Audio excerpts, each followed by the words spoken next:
এদিকে দেখো আমার সোনা মা, এদিকে দেখো মা, কলিজা আমার। এই যে আমার মেয়েকে নিয়ে আমি এভাবে আছি, ওকে একটু টামি টাইম দিচ্ছি।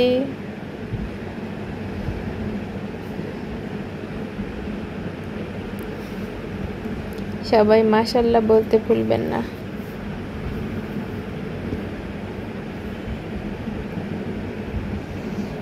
আম্মা জান এই পাশে দেখো, শুধু বাবাকে দেখো তুমি ওই পাশে।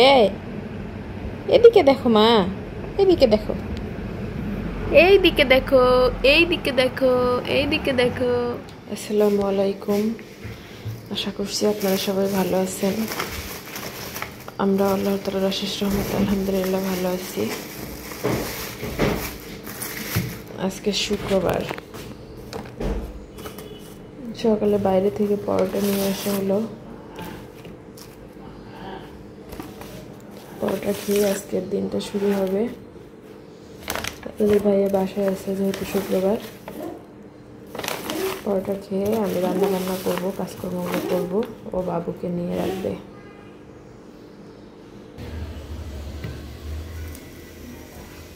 অনেকদিন পর বাহিরের কেনা পরোটা খাচ্ছি। বিসমিল্লাহির রহমানির রহিম।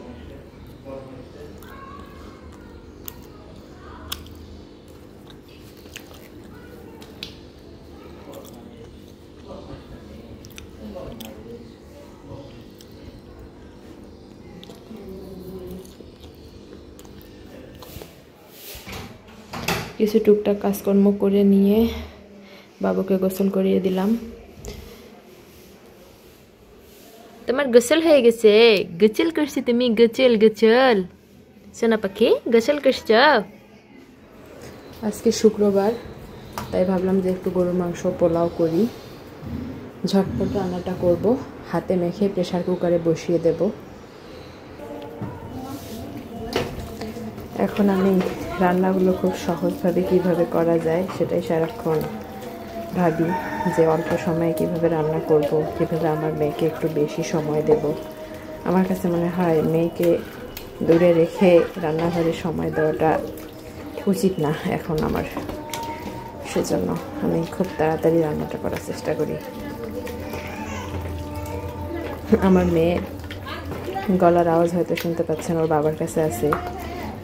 ও আমার কাছে ছাড়া অন্য কারো কাছে সেরকম একটা থাকতে পছন্দ করে না। মাংস সিদ্ধ হয়েছে, এখন কষিয়ে নিচ্ছি। পোলাও রান্না করবো একটু, এখানে চাল ভিজিয়েছি আর এখানে মশলাপাতি সব কিছু দিয়ে পানি ফুটতে দিয়েছি। পানিটা ফুটলেই চালটা দিয়ে দেব।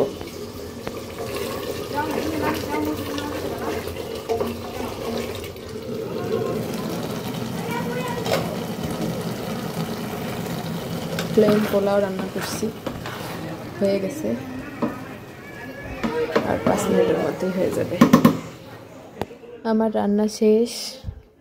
আপনাদের ভাইয়া নামাজে গিয়েছে, আমি বাবুকে নিয়ে আসি, ও আসলে তারপর খাওয়া দাওয়া করব। আমার মেয়ে জ্বালায় কম, কিন্তু একটাই সমস্যা, ও ঘুমায় কম। ঘুমাইলে কোনো রকমে টেনে টুনে আধা ঘন্টা 40 মিনিট, আমি না শুয়ে থাকলে ওর সঙ্গেও কখনো কখনো 15-20 মিনিটে উঠে যায়। ভুল ভবিষ্যৎ 1 ঘন্টা 40 মিনিট, মানে 1 ঘন্টা 1.5 ঘন্টা ঘুমায়।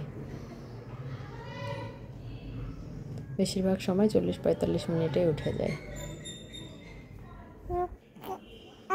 এত কম ঘুম জন্য আমি কোনো কাজই করতে পারি না, বেশিরভাগ সময় ওর সঙ্গে থাকতে হয়। যে কথা বলতেছে হয়তো শুনতে পাচ্ছেন, আ আ আ করে কথা বলতেছে। আমি কথা বলতেছি, ও মনে করতেছে ওর সঙ্গে বলতেছি।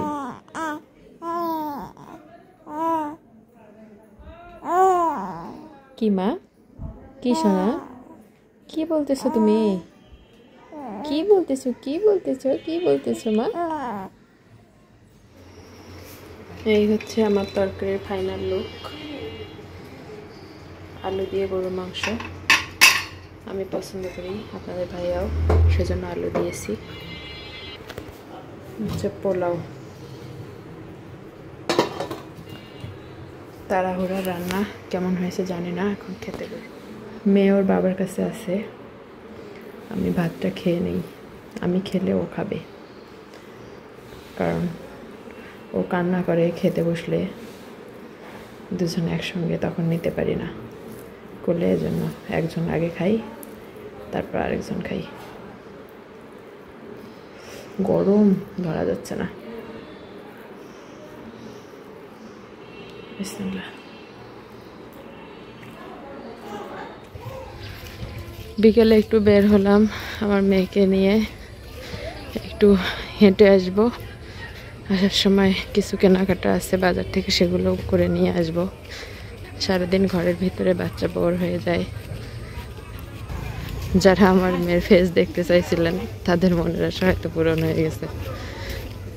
দেখে নিন আমার মেয়েকে।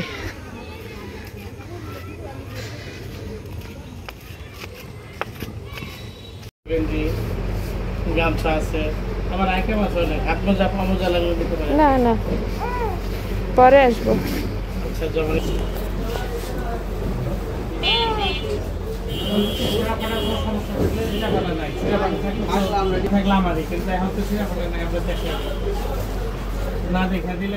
বাইরে থেকে বাসায় চলে আসলাম।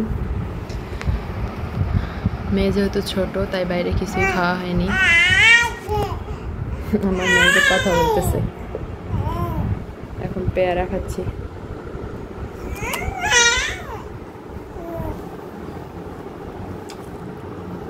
আম্মা, আম্মা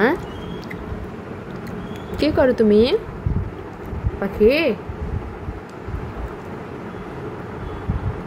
এদিকে দেখো, আমার সোনা মা, এদিকে দেখো মা, কলি যে আমার।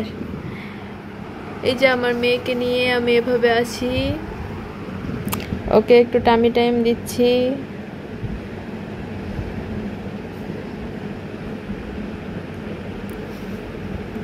সবাই মাশাআল্লাহ বলতে ভুলবেন না।